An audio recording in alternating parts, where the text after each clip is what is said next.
Okay, good afternoon, everyone, and thank you for joining us today for our chamber webinar, Building a Supportive Workplace Against Domestic Violence, with our wonderful presenter, Sydney Carter from Reach Beyond Domestic Violence.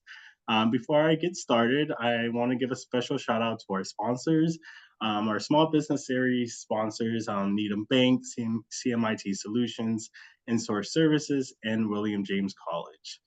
I'm going to stop sharing my screen and I'd like to pass it over to you, Sydney. Thank you so much, and I'm looking forward to this. Yay. Hi, folks. Happy noontime. I must share while we're in this space together. I'm a noon eater. So for folks that are in this space that are also noon eaters, I am encouraging y'all to snack and eat lunch while we are in space together. Um, Thank you so much for the introduction. My name is Sydney Carter. I use she, her pronouns, and I'm the community engagement specialist at Reach Beyond Domestic Violence. And I have a couple of these slides, I think. Okay, here we go. I've been just a little bit background about me is that I've worked at Reach for about 2 years as a full-time employee, and then previously did the community engagement internship here at Reach. And my job is a little bit all over the place, which is the best part of my job is that no day looks the same. Sometimes I'm hosting webinars or workshops like this, and other days I'm doing more of the intimate work with schools, community groups, businesses, thinking about wider education for staff, policy development, and kind of all of that fun stuff. I also want to acknowledge that this is the most Monday, Tuesday I've ever felt in my life. Today is Tuesday, but it definitely feels like Monday, and Friday's going to sneak up on us really fast. So as I'm kind of discussing what our time will look like, I'm wondering if folks if they feel comfortable to just drop a word in the chat about how you're feeling today, um, as I kind of go through the next slide. All right. So while we're in space together, this is just really, really important for me to name. We are going to be talking about domestic violence, and the impacts of domestic violence on the workplace and how we can, as a community, in our workspaces, create a more inclusive and supportive environment for the folks that we're working with. So while we're in space together, really encouraging folks to do what you need to take care of yourself. If you need to turn your camera off, please do. Please have a snack, eat lunch, move your body. If you want to draw, fidget, practice deep breathing, or if at some point in the next hour or so that we're together, if you feel like you need to log off because the content is a lot, please feel free to do so. My email is sydney@reachma.org. I would love to have a conversation a little bit about to fill in what some of that content you might have missed was, and also kind of have a conversation about how our time together impacted you, to continue the conversation that we know is so important. There's also no shame in needing support. There's support for you. Our hotline is 1-800-899-4000. If folks have a question today, 5 minutes after we hop off of Zoom, an hour from now, a week from now, a month from now, next year, this hotline is there for you. It's 24/7, and staffed all of the time. So if you ever have questions about the content that we are going through today in these slides, or if you are having questions about experiences that you might be having, or if you have questions about supporting folks in the workplace or out of the workplace, please feel free to use this hotline as a resource, and folks will be able to walk you through any of the questions that you might have. If you're feeling comfortable reaching out to me, I would love that. A big part of my job is meeting people for coffee, which is a real perk of my job, and having kind of more conversations about how we can be doing this work together. Reach is here, and we are here to support the community and support survivors. And it's also really important for us as Reach to acknowledge that we're not able to do this work alone. Right. So finding different ways for folks to be engaged with the work that we're doing. And I'll talk a little bit more about that at the end, ways that folks can get involved with Reach. but really encouraging folks to reach out if you have any questions, or if you just want to further the conversation. I'm the person to do that with, and I absolutely love doing it. All right, so to start us off, I have a poll, and the poll question is, I believe domestic violence is a workplace issue. It will pop up on folks' screens, I believe, and the questions, yes, I do, somewhat, no, unsure. So I'll give folks a minute to fill that out real quick.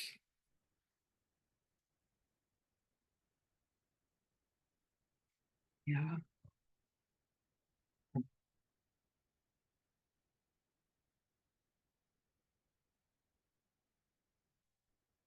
All right, seeing some folks saying that yes, domestic violence is a workplace issue, seeing somewhat unsure.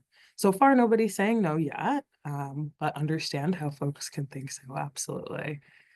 Yeah. Cool. All right. You want me to end the poll now? Yes, that would be great. Perfect. All right. Share results or? Yeah, that would be great. All right, so this is the results that we have from the poll, and we're going to talk a little bit about how domestic violence is influences what the workplace looks like and what we can do to be more of a supportive community. I know sometimes when we are thinking about domestic violence and we're thinking about the workplace, it can feel like two very different things, right? I'm sure that there's many people in this room, including myself, that have been in professional settings where folks have said, check everything at the door, right? That's really hard to do, and not necessarily possible for everybody to do, right? Oftentimes I'm sitting at my desk and I'm thinking, okay, maybe an event happened over the weekend and that's impacting how I'm showing up right now, right? Folks that are experiencing domestic violence, this is a continual thing that's happening throughout every day of their life, right? So it's really important that we acknowledge that when survivors enter spaces, they're entering spaces as a survivor, right? With the experiences that they have.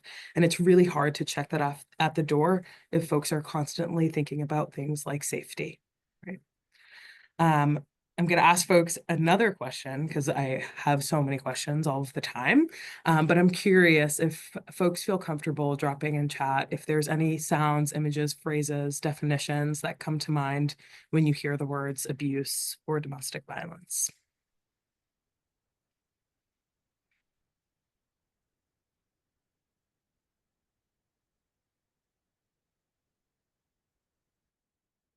I think oftentimes when I ask this question, it can be a little bit of a silence, right? We're starting to pull maybe experiences that we've witnessed or that we've had or things that we've seen in media or the news.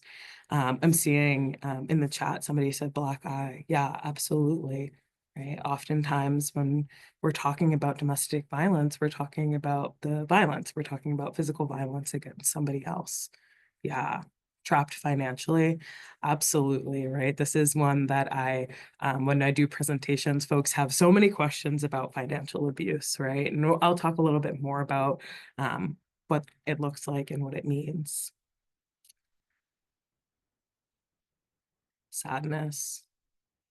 Yeah, kids effectively hostages. I hear that, right? The idea that if there's abuse in the home, that the children are witnessing and experiencing it and don't really have choice to leave. Yeah.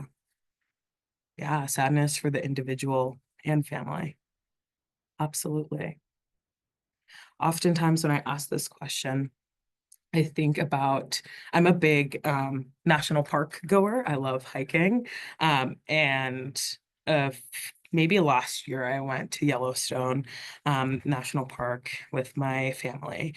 And I came back and I was doing a presentation and I asked this question, and all of a sudden I was thinking a little bit about my experience in Yellowstone.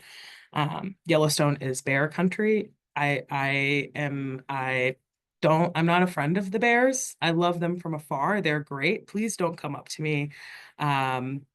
That's really scary. And it was my first time hiking in a space that like had bears because I'm from the Metro West area. And there's not oftentimes I'm seeing bears in my backyard. Actually, never seen a bear in Massachusetts since I've lived here. Um, but I remember going and getting a can of bear spray, and I'm like, okay, great. I have this protectant thing that's gonna help me in case I get into trouble. And it was like evening, I went out by myself and I was like, I'm just gonna do a little hiking kind of near the cabin that I'm in, and I'm gonna be by myself and it's gonna be fine. I was walking through the woods with this bear spray in my hands by myself. I didn't see anybody. I didn't hear anybody. The only thing I could hear was that like eerie creaking of the trees. Um, you know what I mean? If you've been in the woods and it's windy and it's like, is that tree gonna fall on me or not? And I remember walking through with this can of bear spray thinking, okay, I don't know what's behind me. I definitely don't know what's in front of me. And I definitely don't know what's above me. And feeling really scared ultimately. And I had this can of bear spray and I kept saying, I have this to protect me if anything happens. And then I thought, okay, I never tested it out. Do I actually know? Did I read the instructions? Probably not, because who reads the instructions, right? And then I started to think, okay, it feels like I'm in the middle of nowhere. It's getting dark. There's nothing around me to protect me other than this bear spray, right? I had this false hope in my hand of, okay, if something happens, I can use this, but I don't know if I actually know how to use it. And when I saw this question, I thought about my time in the woods alone, feeling like I don't know what's coming next. I don't know what to expect. I don't know if anybody will hear me if I'm needing some type of help, right? And I thought a lot about the experiences that survivors have shared with me, the not knowing how the community might react if I share that I'm experiencing domestic violence, not knowing what the abusive partner might do next, having a safety plan and things that I can do, but not knowing how my body might respond in the face of it, right? So I was thinking a lot about that. When we talk about domestic violence and domestic abuse here at Reach, I've used that word a lot, but I haven't defined it. When we're thinking about the definition of abuse at Reach, we use a pattern of behaviors that one person uses to gain and maintain power and control over another. Those are a lot of words, and it can really help us if we break it down into chunks a little bit to be able to understand the different sections. So the first part of this is a pattern of behaviors, right? This is not a one-time incident. It's multiple patterns over a period of time, right? There's no timeline. It could be an incident that happens, an abusive behavior that happens to somebody tomorrow, and then nothing might happen, no incident might happen until a month or two later, or it could be something happens tomorrow and the day after that. Right? There's no um, exact timeline as to how far apart these instances might be. There's also different types of behaviors. It doesn't just have to be one type of behavior. And we'll be talking a little bit about what these categories of abuse mean for folks that are experiencing abuse. The other piece of this is the one person uses to gain and maintain power and control. This piece is kind of letting us know the why behind why people are engaging in these abusive behaviors. Right? They're engaging in these abusive behaviors to gain and maintain power and control. Oftentimes I go into spaces and people are like, well, Sydney, my friend had a partner that really struggled with mental health or really struggled with substance use. And they were doing these abusive behaviors to their partner, but they were struggling with all of these things. I think I hear that, and I'm sorry that that's their experience. But it's really important that when we're thinking about domestic violence, we're acknowledging that the behaviors that people are using against others that are causing harm are intentional. Folks are intentionally engaging in these types of behaviors to gain and maintain power and control over someone else, right? Many times I'm hearing, well, again, right, my partner at the time was using drugs and alcohol. I know a lot of people, right, that use drugs and alcohol, but don't engage in behaviors that cause harm to someone else, right? It's really important to separate those things and realize that a lot of the times these are intentional behaviors against someone else. The other piece of this definition that's really important to highlight here is that it's one person gaining power and control over another, right? This can be confusing because oftentimes I go into spaces and people are like, well, what about mutual abuse? What about when people are abusing each other? At Reach, we don't acknowledge mutual abuse. And this can be really confusing because it is confusing, right? If you're seeing two partners cause harm to each other, right? Our first thought might be that they're abusing each other, right? While sometimes folks' behaviors can be seen as abusive, we know that through the work that we're doing with survivors, oftentimes survivors are tuning into their trauma responses, right? Their survival mode is on and their thinking brain is off, and they're engaging in some of these behaviors that might be abusive as a way of self-protection, right? Many times we know that with survivors, their worlds is continuing to get smaller and smaller, while an abusive partner's world is getting bigger and bigger, more opportunity, more community, more access, whereas a survivor's world that's getting smaller has less community, less access to support, and more isolation.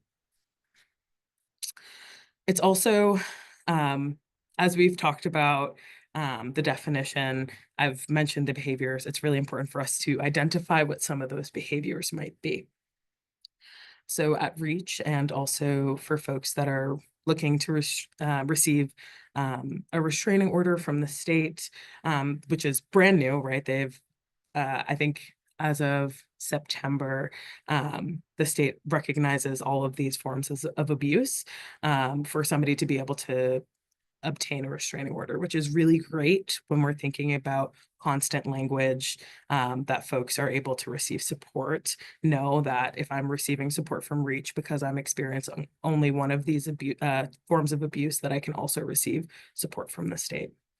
So some of these behaviors that folks that are experiencing abuse might experience are physical abuse. So I think about physical abuse. I think anything that makes somebody feel at physical fear for their physical safety, right? Somebody that feels like, maybe that's somebody throwing things near someone, somebody driving recklessly, but also thinking about the physical harm that somebody might be experiencing.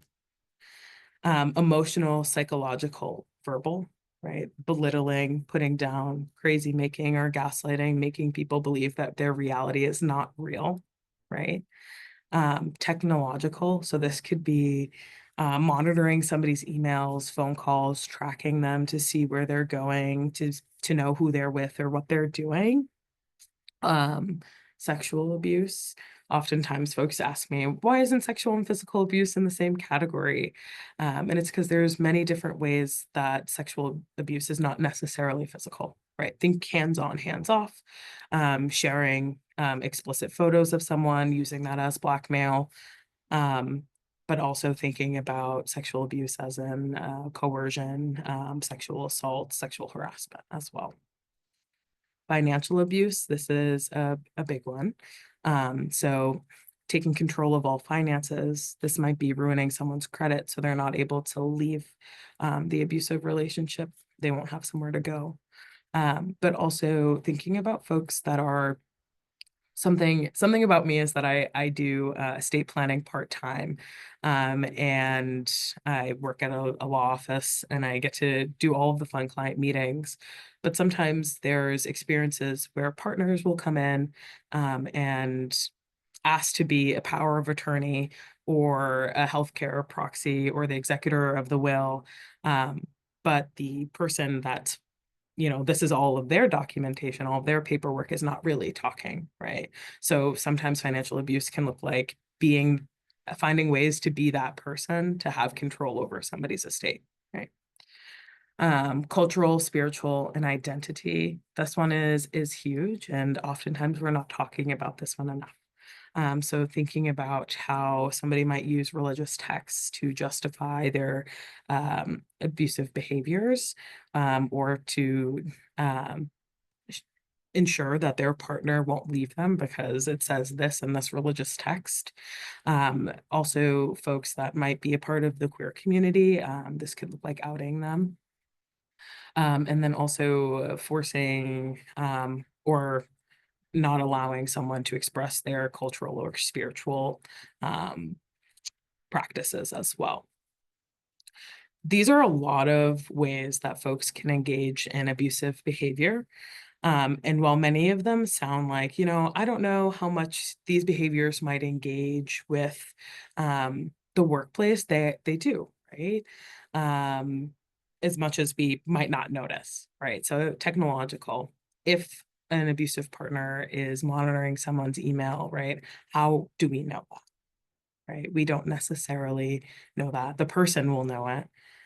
We might be able to know through different behaviors in their like emailing. If the way they're emailing is different, we might be able to pick up on that for sure. But we might not be able to connect those things, right? Folks that are technological, again, right? This is a big one. Folks that are being tracked, folks that are maybe receiving phone calls often, right? Thinking about also emotional, psychological, verbal abuse, right? How is that interacting with someone? If somebody is being told constantly at home that they are not good enough, how is that impacting how you show up to the workplace, right? I'm curious if folks could drop in the chat when you're facing a challenge in your personal life, how does it affect how you show up to work? Um, I can definitely share as well, right? Oftentimes when we are um, experiencing challenges at home, we might show up in very different ways than we typically would, right? So tired, distracted, stressed. Yeah, absolutely. I know that when I'm having um, a challenge at home, I'm not showing up here the best of my ability, right? I'm not giving everything my all, even though I really want to, but I'm tired, right? I'm stressed. I'm not able to put my phone down. Overwhelmed. Yeah, absolutely. Absolutely. I might, if there's something going on, I might have to leave early. I might have to come in late, right? That can definitely affect my team. Yeah, I think so. So, um, SHRM reports that survivors of domestic violence might exhibit any of these behaviors in the workplace, right? So, change in behavior and willingness to participate, right? If there's somebody that was really excited to be a part of different planning groups, and then all of a sudden they're, I don't know if I actually want to be a part of this group, and kind of pulling themselves away or out, right? Taking unplanned time off, arriving early or late to work, refusal to participate in online meetings, right? Whether that's participate at all or just having your camera on or off. Exhibit declines in productivity. Yeah, absolutely. And this one kind of ties into everything else, right? If we are not able to show up on time, or we have to leave early, or we're tired, right? We appear fatigued, or we're overwhelmed and just overall exhausted and distracted, we're not going to be as productive as we'd like to be. We also up here have unexplained injuries, and then show signs of fear, anxiety, or depression. I worked with survivors here at Reach that have had many different experiences with their abusive partner that have affected how they have shown up at work.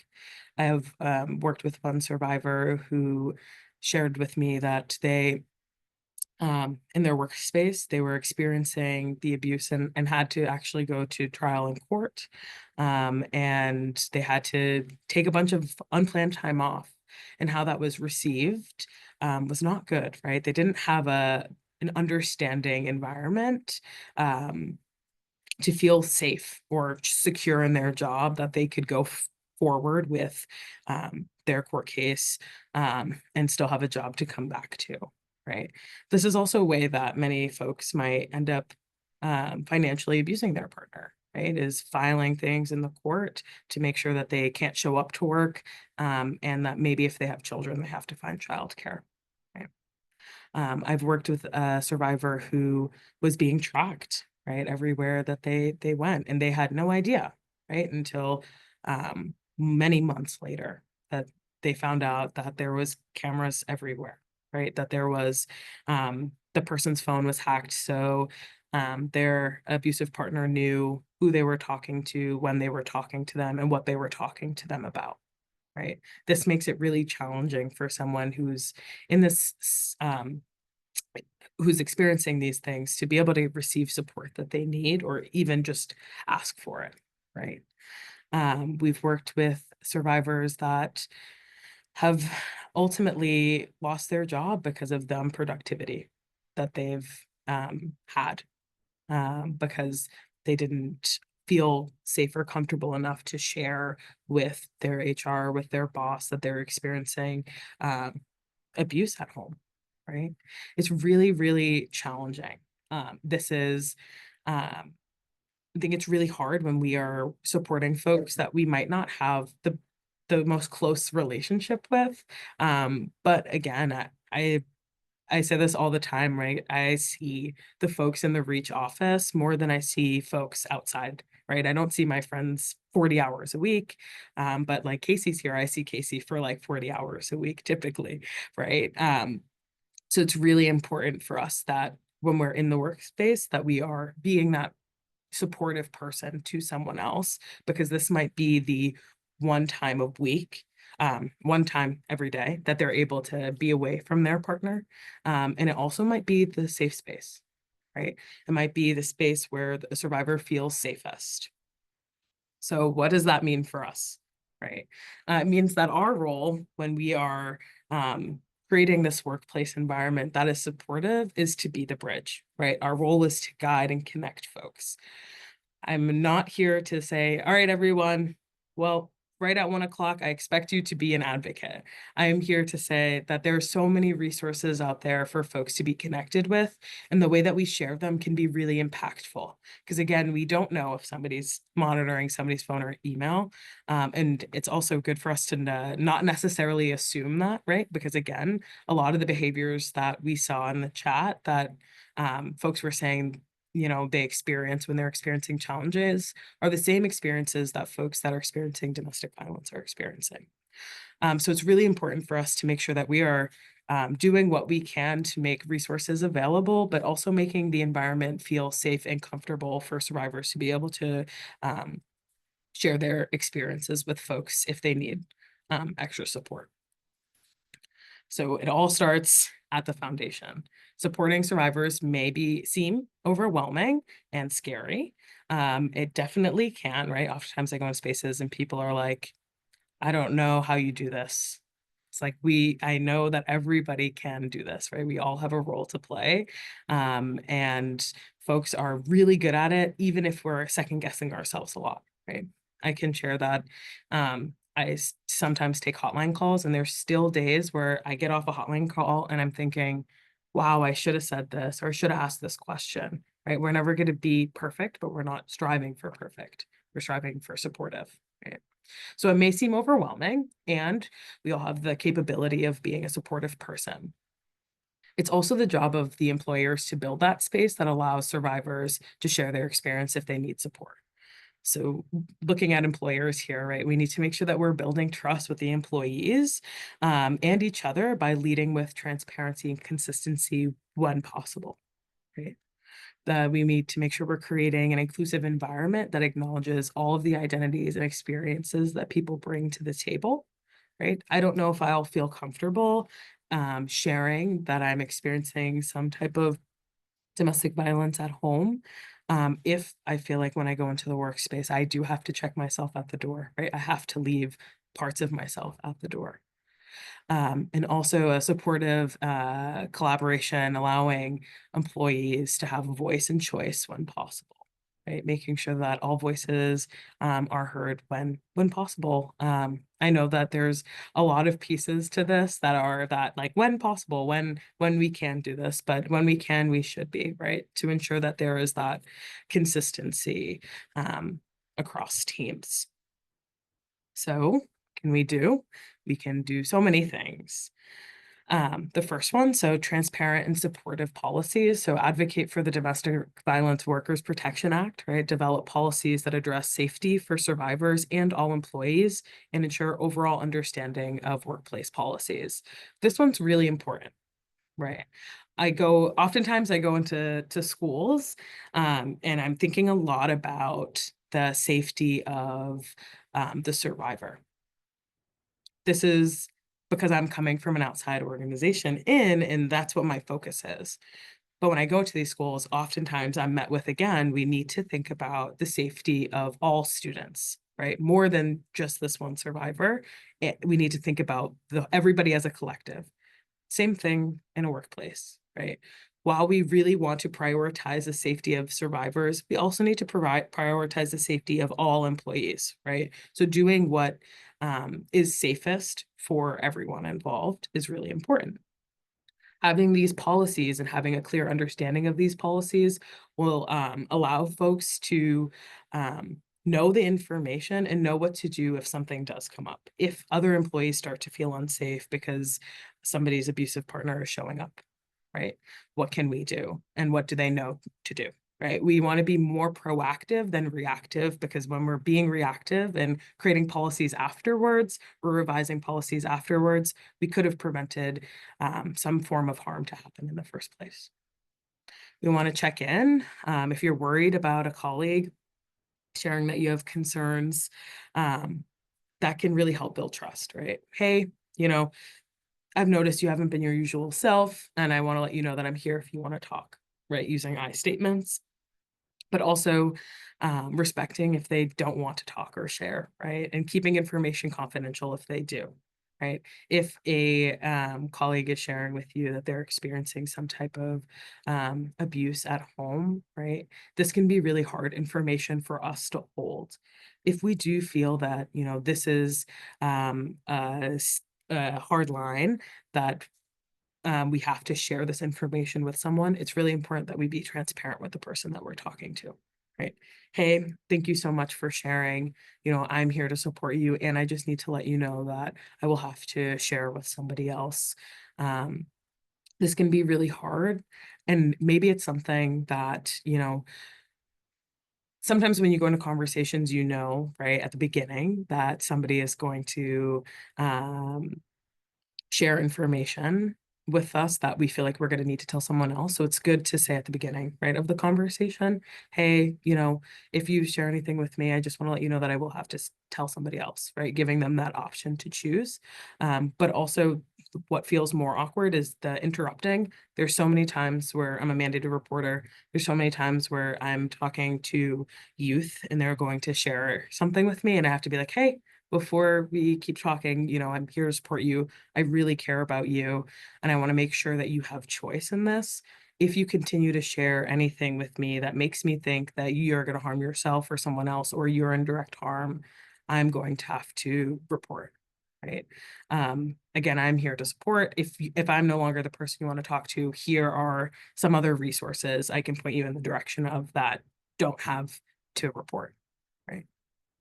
Giving somebody that choice back, because oftentimes when we're working with survivors, their choice has been taken away. They're not able to make choices because they have somebody has power and control over them, right? So it's really powerful when we're able to empower someone to make the choices that feel best for them. Accessible resources. So create a document that contains local resources that support survivors. Keeping this document in a shared folder online or send out periodically can be really helpful.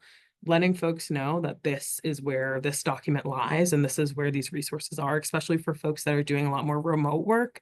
This can be really helpful, right? Because it will kind of help with if somebody's monitoring someone's email, right? This is already there, right? This is already in a shared folder that someone has, but also sending out a bunch of resources to all staff will make it feel less targeted, right? And can definitely open the door for more conversations to be had. Also hanging up Reach bathroom posters, please let me know. I will personally deliver them to you. We have them in English and Spanish with tear off hotline cards, but hanging up the bathroom posters, but also displaying brochures in different spaces. This can be spaces that are like mostly where clients are, if you're at an organization where there's folks coming in and out, but also in places like a break room, again, the bathroom, places that might feel more private for someone to just grab and put in their pocket quickly. And then last, but certainly not least, we want to make sure that we deepen our education, right? Reach out to Reach to host a lunch and learn, professional development workshops, or if you simply have questions, we are here for you all of the time. I cannot emphasize that enough. I want you all to reach out. I want to have these conversations. I want to think about how Reach can support you in your specific organization or company that you're working at, that feels more relevant to the folks that are working there and what, your workplace culture is. So moving kind of forward, another way that could be helpful for folks is getting involved with Reach, right? If folks know that there is an organization in the community that they can go to for support, that's breaking a huge barrier. Even more than that is if folks are interested in things like volunteering or the Young Professionals Group or the Gala, they'll be able to point out faces to names of the employees here at Reach, so they know exactly who to go to if they have any questions. So up here we have employer matched gifts. So if folks want to support us, support you, and support survivors, that is always appreciated. So many businesses match charitable donations that their employees make, meaning that your $25 gift to Reach can turn into $50. So this is super easy. We have a company search featured on our giving page. I'll make sure these slides can be sent out if folks want to click that link that's there, so folks have access to it. But we really appreciate that. Also, we have the Young Professionals Group. So Reach recently launched a Young Professionals Group to build a network of like-minded individuals who are committed to supporting survivors to end domestic violence. I have the link for the page up there as well. This is a really great space where we can bring more of the prevention work into various different spaces in the professional field, right? Because as we all know, right, domestic violence is not on the top of the agenda at all staff meetings, right? It's also, I'm like the worst person to go to dinner with because I love talking about my work and I love talking about ways we can support survivors more. And I love hearing feedback from others. So oftentimes my friends are like, okay, Sydney, no work talk. And I'm like, but there's so much we can talk about. And it's so hard not to. And then last up here is the Reach for the Stars Gala, which is going to be May 3rd at Artists for Humanity. There's corporate sponsorship opportunities, but if folks just want to come and attend, it's a grand old time. The food is great. There's so many fun auction items as well. We'll have two speakers from Survivor Speakers Bureau share their experiences. And it's just overall like a really great night. Folks get to dress up. That's always fun. The one thing that's not up here that I want to share is that folks can get involved by volunteering or doing group volunteering. If your organization is interested in having staff come here and we can find ways that we can partner together to help support survivors that we're supporting, right? We have an incredible volunteer coordinator. If you're like, my organization probably won't go for that, but I want to go for that. There's so many opportunities here. That is how I started doing this work, and I've made it far starting at that point. It is really impactful. I just talked a lot. Do folks have any questions before I share a website? Casey, do you mind dropping? Yeah, thank you. I'm glad you're here.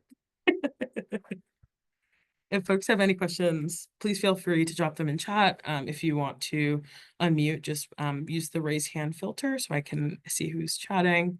And again, if folks are like, I don't have a question right now, but I might in an hour, I'll type my email here.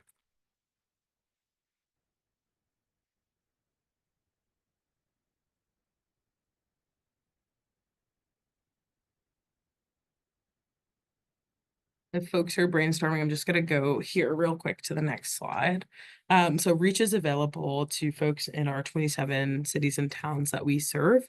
So folks need to live, work, or have any type of connection to our organization to be able to receive support, direct support through community advocacy.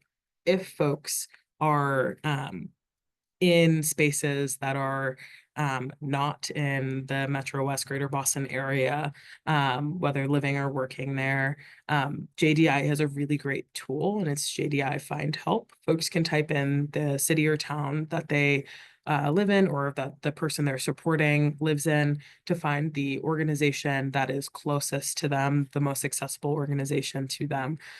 Because of course, we're typically not turning folks down that are needing support, but we understand that if somebody, is living in Cambridge or living in Amherst, there's organizations that are much closer to them that might be easier to access.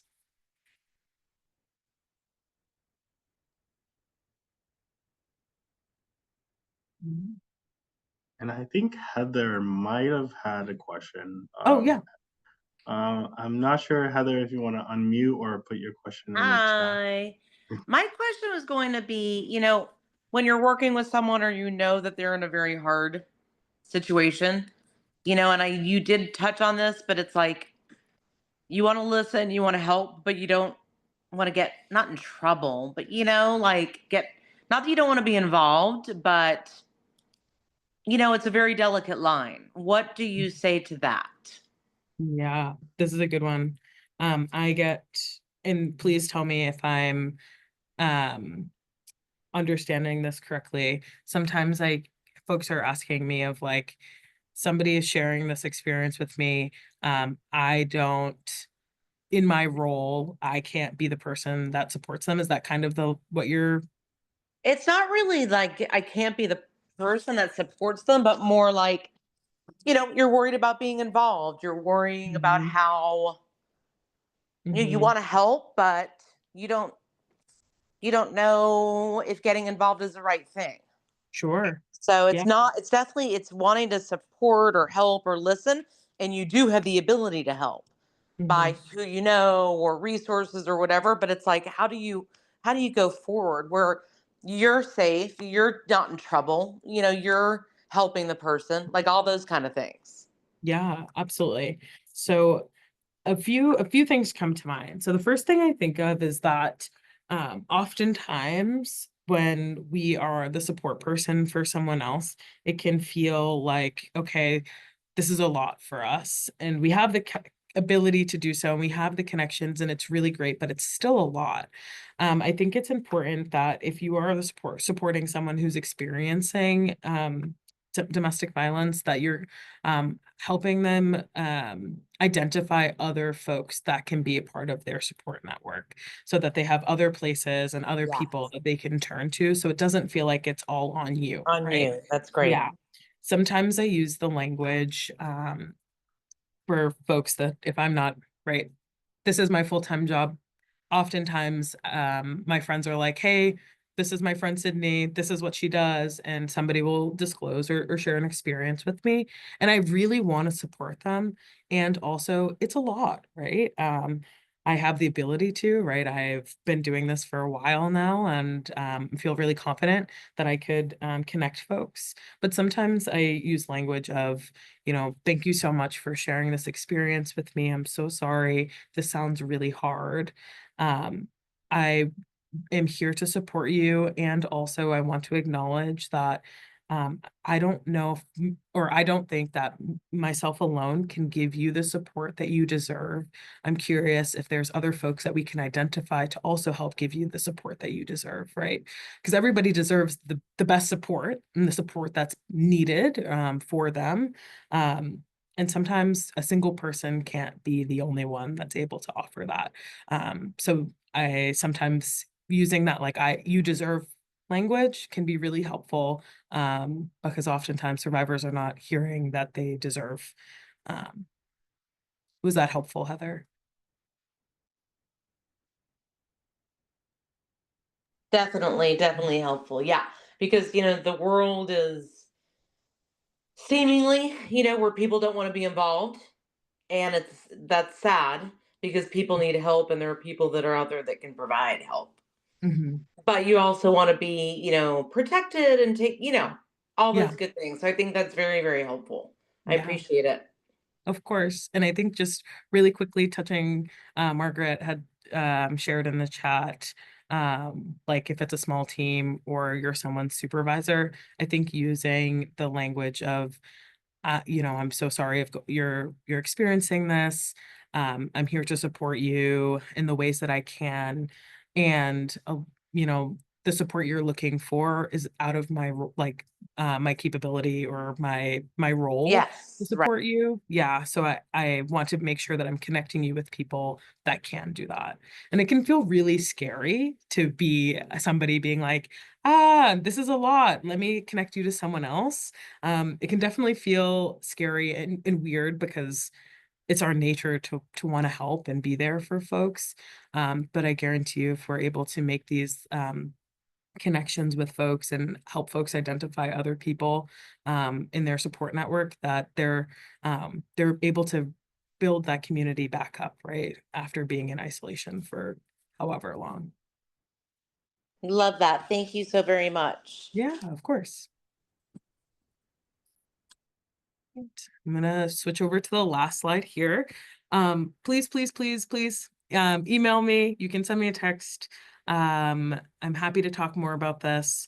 And thank you all so much for spending your lunch hour, if you're eating lunch now with me. I'm really grateful to be in space with everybody today.